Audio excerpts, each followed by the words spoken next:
Welcome students, this is the chapter number 2 for class 11th political science and the chapter name is rights in the Indian constitution.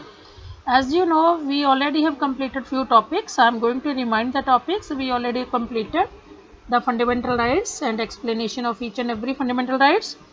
Then the next topic we had completed in the previous video, the different writs issued by the courts. Now in this video we are going to start the topic. Topic is National Human Rights Commission and see the abbreviation here, see the cursor, NHRC, National Human Rights Commission. So let's see what's the meaning of National Human Rights Commission.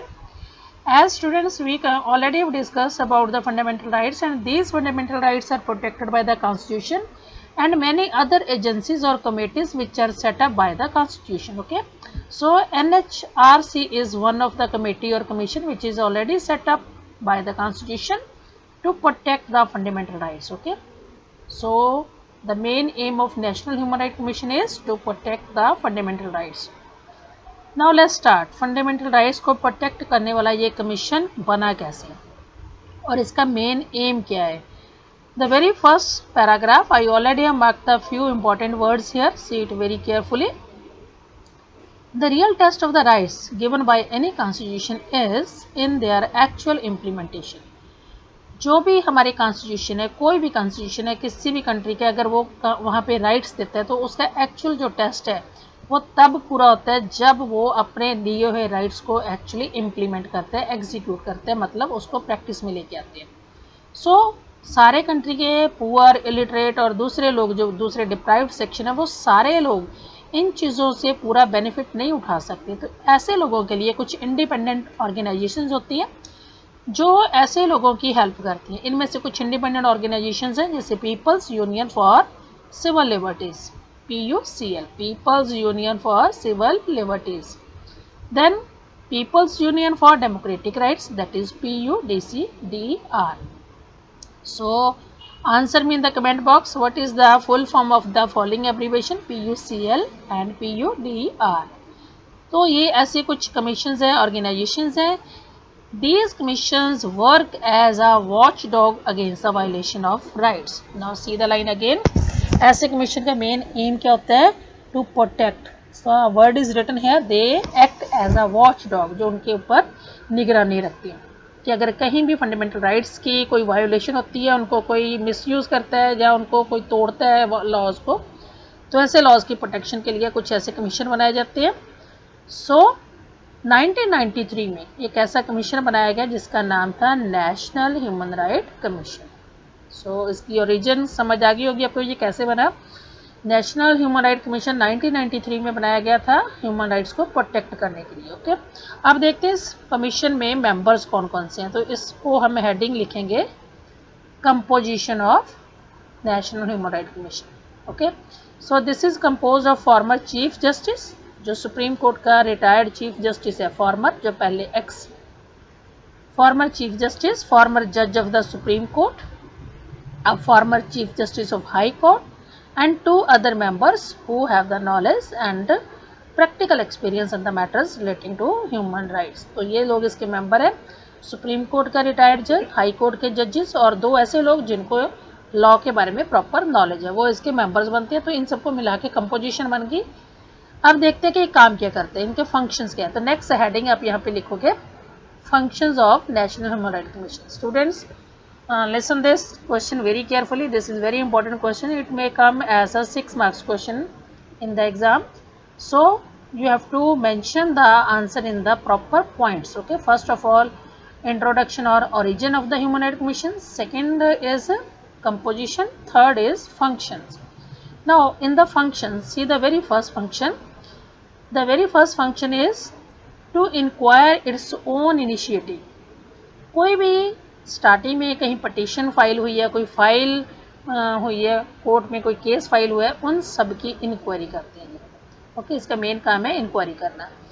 तो अगर किसी की complaint आ जाती है कि इस case में violation हुई है, उनके राइट्स को खतरा है, जो उनके साथ गलत हुआ है, तो ऐसे लोगों की कंप्लेंट के ऊपर या फिर ये अपनी तरफ से खुद एक इंक्वायरी करते हैं जैसे हमने देखा था इस केस में, मार्शल ललंग के केस में NHR जो ह्यूमन राइट कमीशन है, इनके मेंबर वहाँ पे जाके इन्होंने इंटरव्यून किया और वहाँ पे जज किया कि इस पर्सन के भी कहते सुनवाई नहीं हुई, तो ये इंक्वायरी करते हैं। इंक्वायरी करने का मेथड क्या है, they use to visit to the jail, jail में जाते हैं, स्टडी करते हैं कंडीशन कैसी है जेल में और उनके जो इनमेट्स हैं वहाँ रहने वाले लोगों की कंडीशन कैसी है। And undertaking, second point is undertaking and promoting research, उस जो केस के बारे में प्रॉपर उसको अपने हाथ में लेती है और उसकी प्रॉपर रिसर्च करती है, उसमें फील्ड में जाके जहाँ पे वो है साइट पे जाके ह्यूमन राइट कमीशन अपनी खुद रिसर्च करते हैं, रियल टर्म्स में उसको स्टडी करते हैं।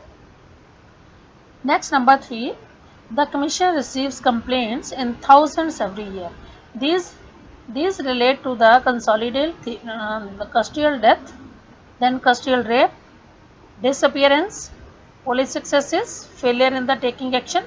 ये सारे ऐसे छोटे छोटे केस हैं। अगर किसी की कस्टडियल डेथ होगी, मतलब जेल में किसी की डेथ होगी, कोई मिस हो गया, कोई गुम हो गया, जो और सारे केसेस हैं, इन सब के बारे में वो क्या करते हैं, रिसर्च करते हैं, अपनी रिपोर्ट बनाते हैं। तो it's most significant intervention has been on disappeared youth in Punjab. ये स्पेशल पंजाब के केसेस है कि जितने लोग डिसअपियर हो गए, गुम हो गए, जिनका भी पता नहीं कहाँ चले गए हैं, जहाँ फिर गुजरात में जो रॉयट्स हुए थे, दंगे हुए थे, उनके बारे में ह्यूमन राइट कमीशन की बहुत ज़्यादा कंट्रीब्यूशन रही है। तो the commission doesn't have the power of prosecution, तो सबसे बड़ी लिमिटेशन, ये नेक्स्ट पॉइंट आप हेडिंग लिखोगे यहाँ पे, लिमिटेशंस। इसके 3 फंक्शंस लिखेंगे, उसके बाद इसकी लिमिटेशन लिखेंगे। जितनी भी ये इंक्वायरी करते हैं, स्टडी करते हैं, उन सब के बारे में सिर्फ अपनी रिपोर्ट प्रिपेयर करके आगे ये रिपोर्ट भेज देते हैं। But national human right commission को ये राइट बिल्कुल नहीं है कि ये केस को प्रोसिक्यूट कर सके, उसकी कार्रवाई को आगे बढ़ा सके, ये किसी को पनिश नहीं कर सकती। जो भी क्रिमिनल्स को देखते हैं, अब जो अपनी रिपोर्ट में देखते हैं कि जो कोई डिफॉल्टर है, उसको ये खुद पनिश नहीं कर सकती। It can merely make recommendation to the government और रिकमेंड टू द कोर्ट्स, जिन्होंने इनको काम दिया है, हायर कोर्ट है, लोअर कोर्ट है, या जिस भी गवर्नमेंट ने, सेंट्रल गवर्नमेंट या स्टेट गवर्नमेंट ने इनको काम दिया है, ये सिर्फ अपनी रिपोर्ट उनको रिकमेंड करेंगे, ये खुद उनको जो उनका केस है उसको प्रोसीड नहीं कर सकती। तो नेक्स्ट देखते हैं ह्यूमन राइट कमीशन, इनके और कौन से वर्क हैं। नेशनल ह्यूमन राइट कमीशंस ये पूरे हमारे जो इंडिया में केसेस हैं उनकी सुनवाई करते हैं, लोगों की कंप्लेंट्स को देखते हैं, खुद साइट पे जाके वहाँ पे रियल टर्म्स उनकी स्टडी करते हैं। Now see the next topic, director principles of state policy. First of all students, see the meaning of the directive principles of state policy. तो ये वो डायरेक्शंस हैं, कुछ गाइडलाइंस हैं जो हमारी कॉन्स्टिट्यूशन में लिखी हुई है कि जिसके अकॉर्डिंग हमारी जो गवर्नमेंट है उसने वर्क करना है। Okay, the constitution did not want future government to be bound by the certain policy or decisions. Therefore, some guidelines were incorporated in the constitution, but they were not made legally enforceable. It means that if a government did not implement a particular guidelines, we cannot go to the court and asking the government or asking the court to instruct or to implement the policy. Means these guidelines are non-justifiable. Now see students, ये कुछ guidelines हैं, directive principle of state policy, ये हमारे constitution में बहुत important topic है। लेकिन ये ऐसी गाइडलाइंस है कि अगर गवर्नमेंट इन गाइडलाइन को, कुछ गाइडलाइन को फॉलो ना भी करे तो उसके लिए हम कोर्ट में जाके कंप्लेंट नहीं कर सकते, क्योंकि ये सारी गाइडलाइंस क्या हैं, नॉन जस्टिफिएबल है। मीन्स हम इनकी कंप्लेंट नहीं कर सकते। अगर हम कहते हैं कि फॉर एग्जांपल कि डेमोक्रेसी में हम एक्सपेक्ट करते हैं government should be very favourable to the poor people, अगर गवर्नमेंट नहीं भी फेवर करती तो हम उसको कंप्लेंट नहीं कर सकते। क्लियर? तो गाइडलाइंस हैं बट उसको एनफोर्स हम लीगली एनफोर्स नहीं कर सकते, डिपेंड्स ऑन द गवर्नमेंट और the people working in the government, it depends on them. ये कुछ कॉन्स्टिट्यूशन की तरफ से जैसे फ्रेमवर्क है, मॉरल फोर्स है बिहाइंड इन गाइडलाइन के पीछे कि उनकी कॉन्शियस उनको कैसे अलाउ करती है ये काम करना है कि नहीं करना है, ह्यूमैनिटी की फेवर करनी है या नहीं करनी है। सो इनके लिए एक सेपरेट लिस्ट बनी हुई है कॉन्स्टिट्यूशन में। ऐसी कौन सी डायरेक्टिव प्रिंसिपल्स हैं, देखते हैं कौन कौन से डायरेक्टिव प्रिंसिपल है। ये लिखे हैं number 1, 2 and 3। I also have highlighted this thing and I suggest you also have to mark these important points on your book. Let's see The directive principle of state policy, they contain the following things. Number one, the goal and objectives that we as a society should adopt. पहले तो हमने एक अपनी society के member होने के नाते हमारा फर्ज बन के हमने उसके लिए कौन से गोल, टारगेट, ऑब्जेक्टिव रखने हैं जो हमने पूरे करने हैं. नेक्स्ट, सर्टेन राइट्स हैं, कुछ फंडामेंटल राइट्स हैं, लीगल राइट्स हैं, कोई मॉरल राइट्स हैं, कुछ राइट्स हैं इंडिविजुअल्स के जो हमने इंजॉय करने हैं लेकिन वो फंडामेंटल राइट्स से अलग है. फॉर एग्जांपल, हमारे पास राइट टू लिबर्टी है, या अपनी लिबर्टी, पर्सनल लिबर्टी के लिए यूज़ कर सकते हैं. बट कुछ ऐसे राइट्स भी हैं when the person is going to think about the liberty of other person also. Okay, तो ये एक मॉरल वैल्यूज़ की बिहाफ पे हम देख सकते हैं. Then certain policies that government should adopt. कुछ ऐसी पॉलिसी प्रोग्राम है जो गवर्नमेंट अपनी मर्जी से अपनी कंट्री के वेलफेयर के लिए उसको अडॉप्ट कर सकती है. तो ये डायरेक्टिव प्रिंसिपल्स हैं, ये इनमें कुछ ऐसी मॉरल चीज़ें हैं जो डिपेंड करती है गवर्नमेंट के ऊपर, गवर्नमेंट की मशीनरी के ऊपर, उस सिस्टम को कैसे चलाना है.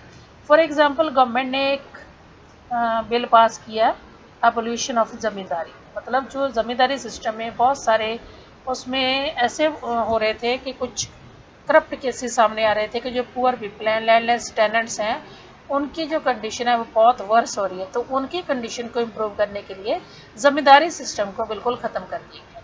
ठीक है, बैंक्स को नेशनलाइज कर दिया गया. और इसके अलावा बहुत सारी फैक्ट्रीज़ में जो लॉज हैं, उनके रूल्स हैं, उनमें बहुत अमेंडमेंट की गई, कुछ नए लॉ बनाए गए.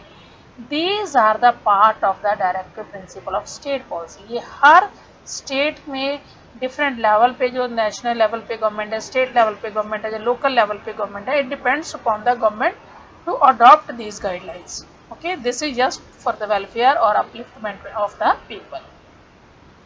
तो इसके अलावा गवर्नमेंट कुछ फिक्स टाइम के लिए उनके लिए कोई प्लान इशू कर सकती है, 4 ईयर प्लान, 5 ईयर प्लान अपने लोकल लेवल पे. Cottage industry, small scale industry को प्रमोट कर सकते हैं ताकि सब लोगों को एम्प्लॉयमेंट मिले. Okay, so these are the work which are done on the behalf of the moral responsibilities. तो इनके लिए हम कोर्ट में नहीं जा सकते. Now see the next topic, move to the next page. Directive principles, they include the right to education.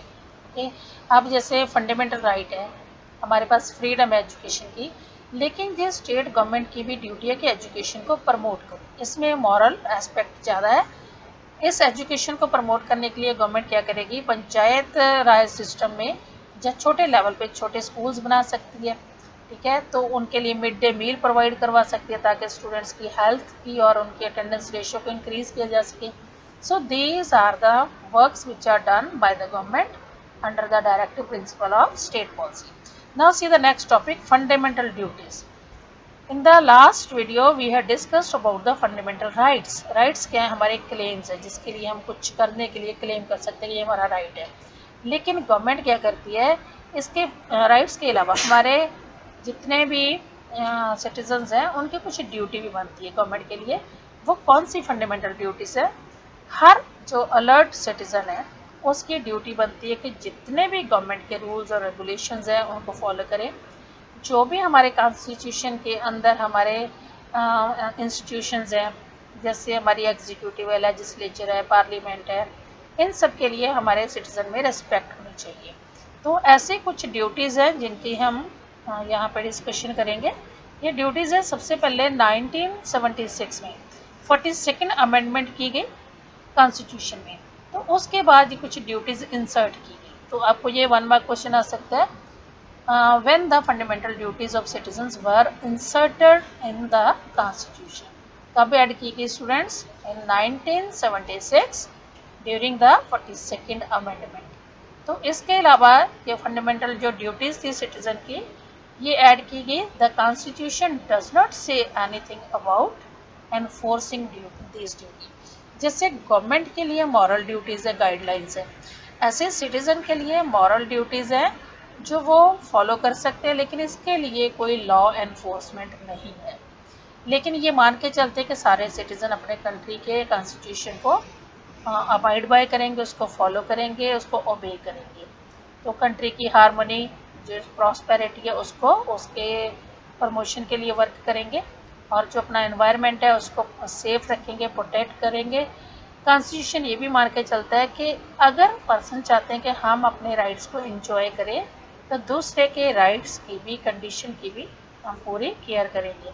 सो ये fundamental duties और फंडामेंटल राइट्स क्या है, एक दूसरे के कॉम्प्लीमेंट्स हैं। अगर हम चाहते हैं कि हमारे राइट टू फ्रीडम है, राइट टू स्पीच है, तो we also have to care about the others feeling कि दूसरा पर्सन, उसको भी राइट टू स्पीच है, हम उसको भी सुनें। The enjoyment of the rights dependent on the conditional upon fulfillment of the duties। तो in this sense हम ये कह सकते हैं the inclusion of fundamental duties has not changed the status of fundamental rights। अगर हमने फंडामेंटल ड्यूटी को include किया है, ऐड किया लिस्ट में, तो इसका मीनिंग ये बिल्कुल भी नहीं है कि हमारे फंडामेंटल राइट्स का जो स्टेटस है उसमें कोई चेंज आएगी, वो एज इट इज रहेंगे हमारे rights. Now see your progress. See the questions here, the paragraph is given here. What fundamental rights are being denied to the homeless in their everyday life? जो बेघर लोग हैं उनके fundamental rights, कौन से fundamental rights उनको deny किए जाते हैं, मना किए जाते हैं, उनको नहीं मिलते। मतलब right to life, right to shelter उनको नहीं मिलता।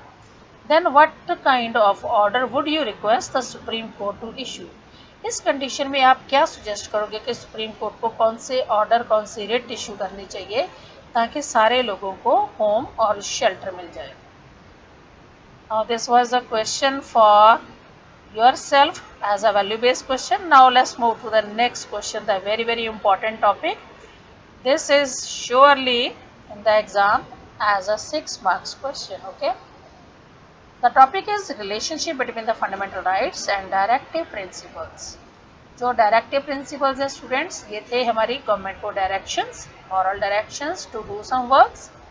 देन जो फंडामेंटल राइट्स हैं, फंडामेंटल राइट्स क्या थे, हमारे बेसिक राइट्स। अब दोनों में रिलेशनशिप क्या है? बेसिक राइट्स कंपल्सरी है, इनको प्रोटेक्ट करती है हमारी गवर्नमेंट, लेकिन जो ड्यूटीज़ हैं उनके लिए हम कोर्ट में नहीं जा सकते। वो गवर्नमेंट की बिल के ऊपर डिपेंड करता है कि उसको कैसे, किस गवर्नमेंट ने डिफरेंट वेरी करते हैं गवर्नमेंट के ऊपर, कैसे उसको इशू करना है, कैसे इम्प्लीमेंट करना है। Now see the directive principle. First of all, this is the summary of directive principle. First of all, the fundamental rights we already have done in the previous topic. I would like to mention here we are having 6 fundamental rights. Okay, now see the directive principle. Goal, जो objectives क्या है, goal क्या है हमारा, target welfare of the people, social, economic, political और justice. ये हर field में लोगों की वेलफेयर होनी चाहिए, जस्टिस मिलना चाहिए। इकोनॉमिकली के जो रिचर पुअर का गैप है उसको ट्राई करें कि रिड्यूस किया जाए। पॉलिटिकल फ्रीडम मिलनी चाहिए सबको, सोशली सबको रिस्पेक्टेबल डेजिग्नेशन मिलना चाहिए। तो इसके लिए कंट्री में गवर्नमेंट वर्क करेगी, सारे सिटीजन का जो स्टैंडर्ड ऑफ लिविंग है उसको अपलिफ्ट किया जाए, और जो भी इक्विटेबल डिस्ट्रीब्यूशन है रिसोर्सेज की वो उनमें होनी चाहिए। Then promotion of the international peace, to avoid the war, to avoid the terrorism, there must be the work for the promotion of a peace। और इसके लिए कौन सी पॉलिसीज हम यूज़ कर रहे हैं? एक तो सबके लिए uniform civil code, uniform means similar, same, एक जैसा, सबके लिए सिविल कोड एक जैसा लॉ होना चाहिए। Prohibition of consumption of alcoholic और लिक्वर, ये सारी हमारे क्या है, डायरेक्टिव प्रिंसिपल। गवर्नमेंट कोशिश करेगी कि जो हमारी सोसाइटी है उसमें लिकर, अल्कोहल, जो नशा है उसकी यूज़ ना हो। प्रमोशन ऑफ कॉटेज इंडस्ट्री, छोटी जो स्मॉल स्केल पे इंडस्ट्री है उनको प्रमोट करें ताकि सबको एम्प्लॉयमेंट मिल सके। Prevention of slaughter of useful cattle, जो हमारे यूजफुल कैटल्स हैं, काउज हैं या और कोई एनिमल्स हैं, उनको उनकी जो स्लॉटर है, उनकी हत्या, उसको रोका जा सके। प्रमोशन ऑफ विलेज पंचायत, छोटे लेवल पे जो गवर्नमेंट है उसको प्रमोट किया जा सके। ये गवर्नमेंट के क्या है, हमारे एम है। तो अब देखते हैं कि इसके लिए हमारी गवर्नमेंट क्या वर्क कर रही है। जैसे राइट टू वर्क है, सबको मिल रहा है, राइट अगेंस्ट इकोनॉमिक एक्सप्लॉयटेशन है, अर्ली चाइल्ड केयर है, होम, जितने भी हमारे चाइल्ड केयर होम है या डिस्पेंसरीज हैं उनमें बच्चों की वैक्सीनेशन फ्री है, उनकी हेल्थ के लिए लोगों को अवेयर किया जाता है, इसके लिए उनकी एजुकेशन है। सो ये सारे क्या है, कंपल्सरी टॉपिक्स है। Even the compulsory elementary education is being compulsory, midday meal is also compulsory। So these are the few steps taken by the government to promote the society। Now see students, यहाँ पे एक major difference है। Fundamental rights see here fundamental rights mainly protect the rights of individual. जो fundamental right है सिर्फ वो आम आदमी के राइट्स को प्रोटेक्ट करते हैं, उनका मेन वर्क ये है।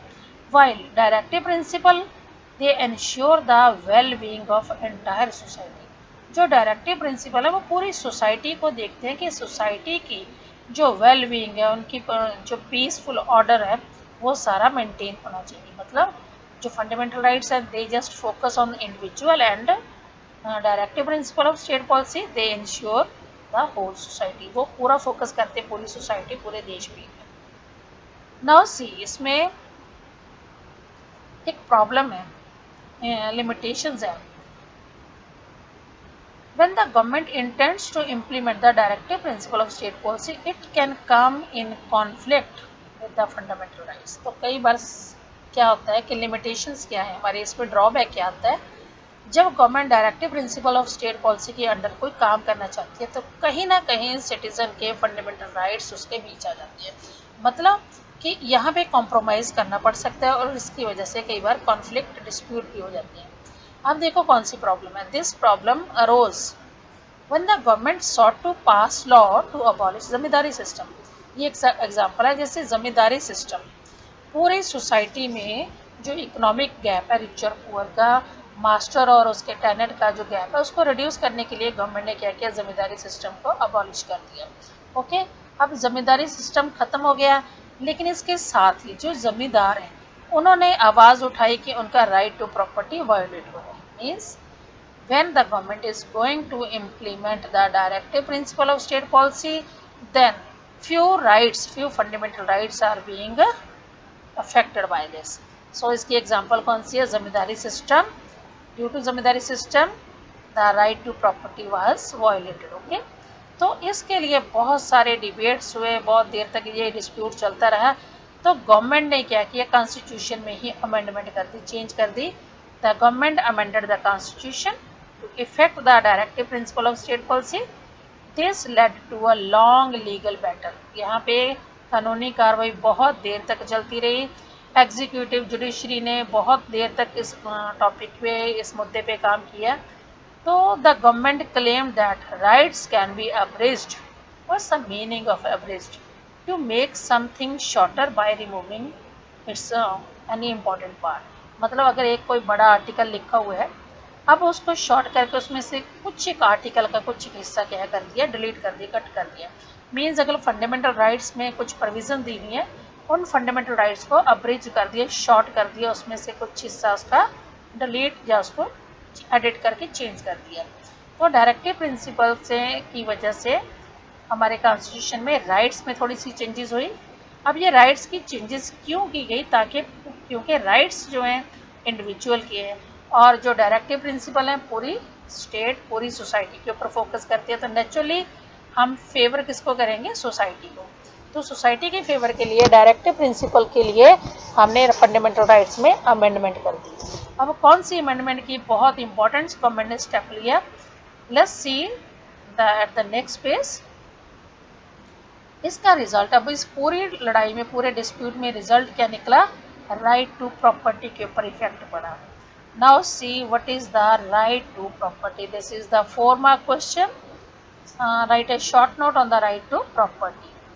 अब ये right to property हमारी फंडामेंटल लिस्ट में नहीं है। okay? बहुत देर तक ये कंट्रोवर्सी, डिस्प्यूट चलता रहा between the relation of rights and directive principal. तो इसमें इम्पॉर्टेंट जो था पॉइंट था हमारे डायरेक्टिव प्रिंसिपल्स की वजह से 1950 में government made many laws that limited the right to property. Government ने राइट टू प्रॉपर्टी को थोड़ा लिमिट कर दिया कि कितनी लिमिट में प्रॉपर्टी होनी चाहिए। लेकिन इसके बाद भी बहुत सारे डिबेट्स, बहुत सारे डिस्प्यूट चलते रहे। ठीक है, तो फाइनली 1973 में गवर्नमेंट ने क्या किया, सुप्रीम कोर्ट ने एक डिसीजन दे दिया कि राइट टू प्रॉपर्टी को डायरेक्टिव प्रिंसिपल की वजह से हमने फंडामेंटल लिस्ट से ही निकाल दिया। In 1973, Supreme Court gave a decision that right to property was not a part of basic structure of a constitution. अब ये constitution का basic structure, fundamental structure नहीं है। तो ये decision दिया 1973 में। इस decision में को लेके constitution में change की गई, amendment की गई। 5 year लग गए इस काम के लिए। सबसे पहले 1950 में जमींदारी सिस्टम के अगेंस्ट ये आवाज़ उठाई गई। फिर राइट टू प्रॉपर्टी को लेकर डिस्प्यूट पैदा हुए। 1973 में सुप्रीम कोर्ट ने डिसीजन दे दिया कि प्रॉपर्टी को हमने फंडामेंटल स्ट्रक्चर में नहीं रखना।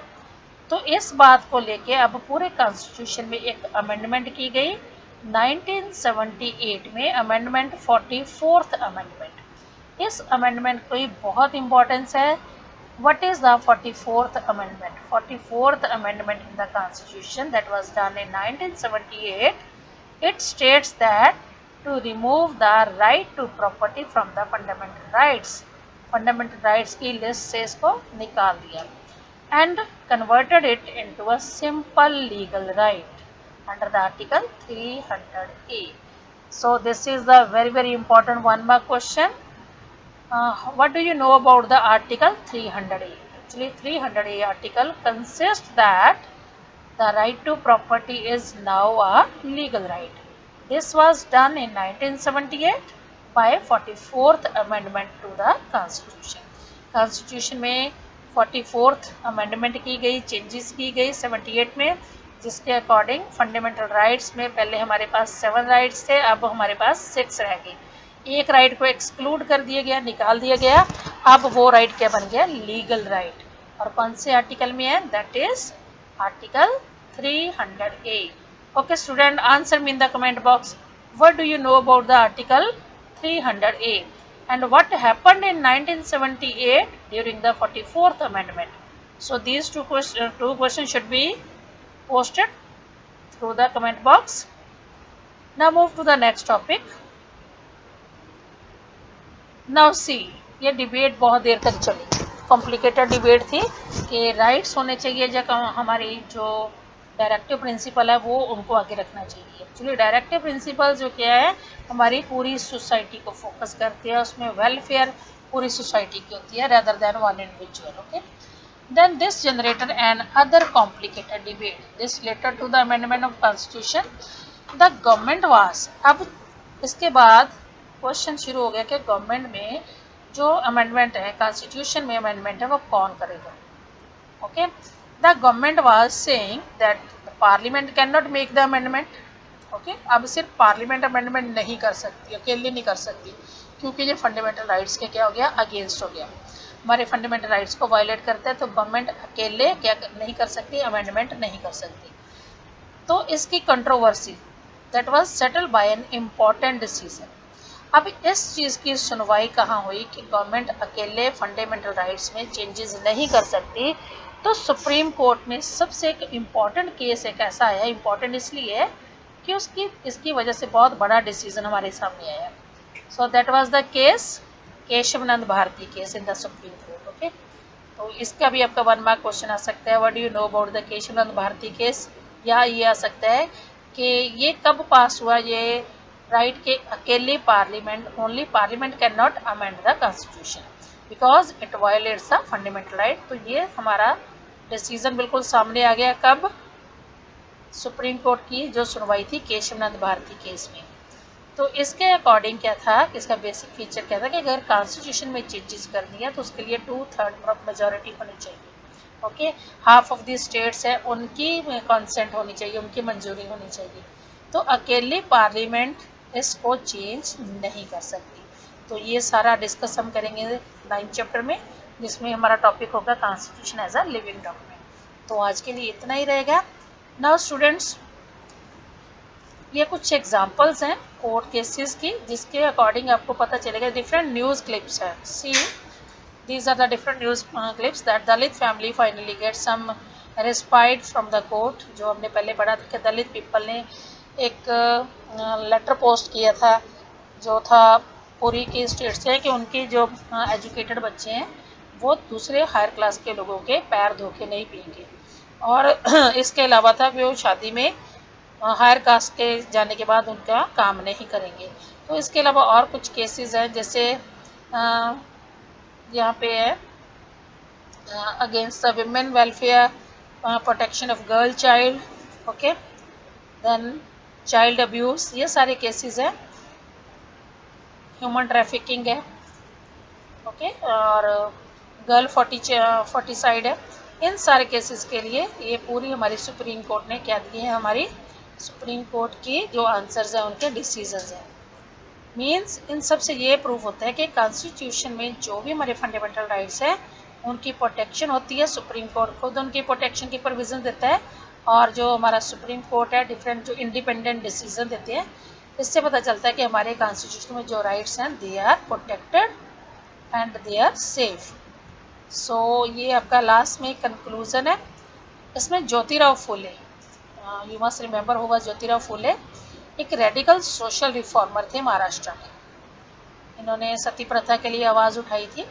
तो ऐसे लोगों ने जब इनकी टाइम पीरियड है 1827 से लेके 1890 तक, तो इनकी जो राइटिंग्स हैं, जो इनके व्यूज़ हैं, उसमें फ्रीडम और इक्वलिटी ये दोनों चीज़ें बहुत मायने रखती हैं। तो ऐसे राइटर्स के ऐसे जो व्यूज़ हैं उन सबको लेके हमारा कॉन्स्टिट्यूशन बना था। Constitution was not produce with in a night, एक दिन में एक रात में नहीं बन गया था। तो सदियों से जो हमारे कॉन्स्टिट्यूशन मेकर्स हैं उन्होंने पुराने जो हमारे कॉन्सेप्ट हैं, जो हमारी सोसाइटी का, हमारी कल्चर का मेन बेस है, उन सबको इंक्लूड करके उनकी जितने भी ये बेसिक कॉन्सेप्ट हैं जैसे फ्रीडम, इक्वलिटी, फ्रेटर्निटी, ठीक है, ये सारी चीज़ों को लेके हम चले हैं। तो government and the administration of our country function within their overall framework and the rights enforce limitation on the functioning of the government. ये मान के चलें कि गवर्नमेंट कॉन्स्टिट्यूशन के अकॉर्डिंग वर्क कर रही है, लेकिन गवर्नमेंट अपने राइट्स का मिसयूज ना करे, उसके लिए हमें क्या मिले हैं, राइट्स मिले हैं।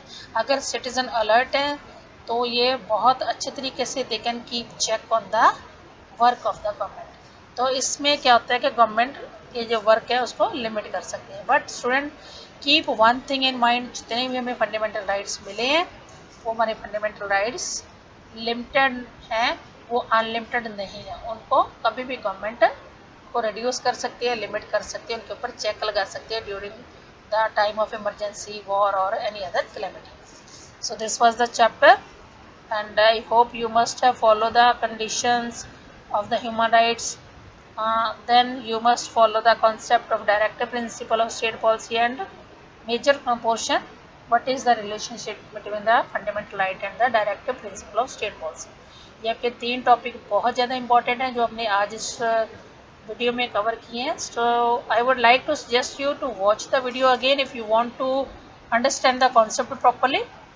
And for this I will also suggest you to subscribe the channel and save the video or save the topic in the saving list. So students, stay fit, stay healthy. We will again be there with the next video. Till that, goodbye.